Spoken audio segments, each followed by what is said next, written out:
So when your ex comes to you in an argument, not talking slow, not talking casual, not talking on a calm level, when they come to you in the middle of a fight that you and your partner are having in an argument, and they say, I need space or I need time, that is an excuse for them saying they don't fucking want you. They don't want to be with you. They don't want anything to do with you. They want to move on. They want to play the field. They want to fuck Tom, Dick, and Jane backwards, sideways, probably swallowing each other's spit. They want to be with someone else. They don't like you. They can't stand you. I'm just going to give it to you real and raw the way it is. I am Angela Speranza. I am the love coach of Rochester and all over the world, and I am going to break it down for you today about real shit. Someone wrote into me and they let me know that their partner asked space. They blurted it out in the middle of a fight. So when your partner does that to you, they don't have any feelings for you. When that comment comes out of their mouth, they do not care for you from that moment forth. You do not matter to them. The love you think they feel for you, they do not feel for you at that time, because they're asking for space and they're asking for time. What the fuck do you need time for? What the fuck are we doing? What do you need time for? To figure shit out? What do you need a minute? You need 5 minutes? You need an hour? What the fuck do you need a week, a month, a year? What the fuck do you need time and space for? Where the fuck are you going and doing when you ask for space? That motherfucker is cheating on you. This works for men. This works for women. If you're gay, straight, married, it doesn't matter. Roles can always be reversed. Rewind my video if you're having trouble. And you can always reach me after the show like you did. 585-296-1334. And I always get back to you. So when they ask you for space and time, that's an excuse for them to go be a hoe. Okay? That's what that is. They're not getting their life together. They're not working out. They're not starting a new job. They're not getting visitation. They're not going through court. They're not leaving the state. It's a fucking excuse for them to go and be a hoe. I'm just keeping it real with you. And you know I always will. Some of you don't like it. Log the fuck off. So, and another thing. When that person comes back from asking from space, where the fuck were you? Who were you with? Where did you go?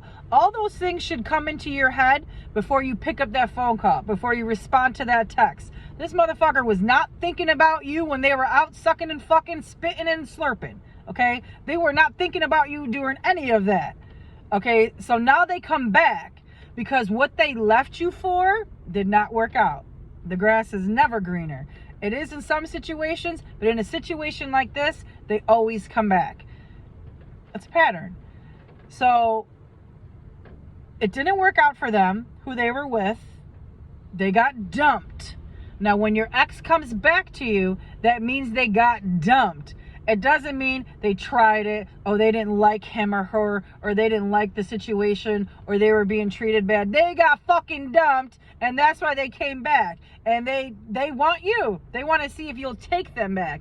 But you're not going to take them back because now they're desperate. Now they're lonely. Now they realize, damn, I fucked up. Damn, I lost somebody good. Yes, the fuck you did. And you have every right to say that to them. It's like, oh, now you want me back? So it didn't work out with so-and-so, and now you think I'm going to take you back? No, because this whole time, when your ex left you, fucking abandoned you, left you for someone else, okay, flaunting it in your face, telling you they don't want you, telling you they don't want to be with you, telling you let them reach out to you, that they need time, what the fuck are you going to reach back for? Do not take that person back when they reach back out to you, because they're just going to use you. They don't want you, because if they wanted you, they never would have left. I am Angela Speranza. I am the only one that will keep it real with you in Rochester, New York, and all over the world. And we are talking about it. I am answering everyone's phone calls and texts tonight that wrote in. It's all up here, so just bear with me. Give me a chance to get it all out. You can always reach me after the show. So that person will be hunting for you. They will be on the prowl, okay? They're going to keep calling till you pick up. They're going to keep texting. They're going to say what you need to hear so you pick up their phone call. You're not going to pick up their phone call, and you're not going to respond to their text because you are last on their to-do list. You are a check mark. You are last. So if it doesn't work out with this, oh, I can call Stacy back. Oh, I can call Brandon back. No, it doesn't work that way. So, you're with your ex. You just took them back. You feel and think that things are working out. But they're really not. Because you are having feelings. You are having inklings that something just isn't right. 9 times out of 10, you are 100% correct. You are 100% right to feel and think that way. And I always say this, and I say it in all my videos, and I never get tired of saying it. If you think it, then it's happening. That's just the way it is. Men, you are not born with that. Women are. It's women intuition. But men, you have another way of sensing and feeling with things, because you'll just know if she's lying. You will find out. It will fall in your lap.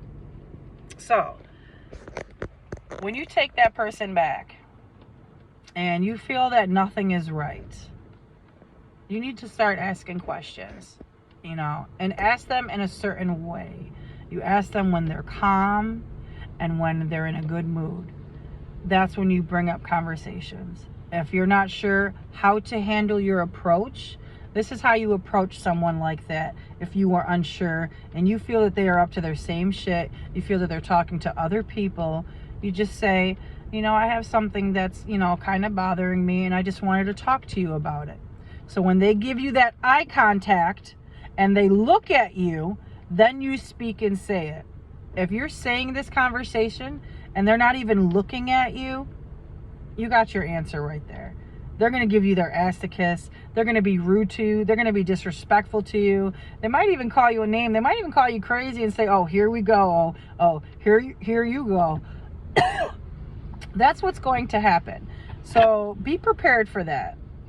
And a couple other things that I wanted to talk to you about. Hang on. I got to drink my juice. I get dry talking to you guys. It was so good. Oh, you want to know what it is? Apple cranberry. Good stuff. Healthy stuff. I try. It don't always work, but I try. So, another person wrote into me, and they are having an issue with the person they live with. Their phone is always dead, or it's always turned off, or it's always in a different room, connected into a corner spot against the wall, and their eye range, so they can hear it and they can see it. So as they were writing to me, I'm responding, and we're exchanging text messages, and they finally say to me, I went to go check their phone because they were in the bathroom and there's a lock on their phone. I says, well, if there's a lock on their phone, that's something that they don't want you to see or read. And they says, well, I don't know why they have a lock on their phone. I don't have one on my phone. I said, because you don't have nothing to hide. That's the difference. And she said to me, well, how do you know that? I says, well, ask if you can look at their phone. So their partner got upset when they asked to see their phone. They threw a fit. They turned the phone off and pretended it was dead. So once they turned the phone on, all the messages started coming in. All the messages started streaming in. And so I'm just reading, all these messages in this text from, the person I was talking to.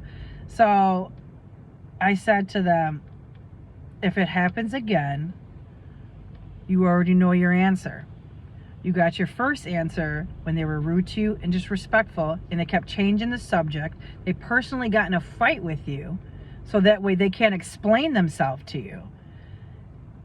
And they told that person to leave.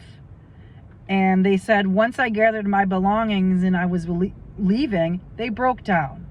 And so as I'm reading further and further into this text message, I noticed that this person has been with this person for over 8 years.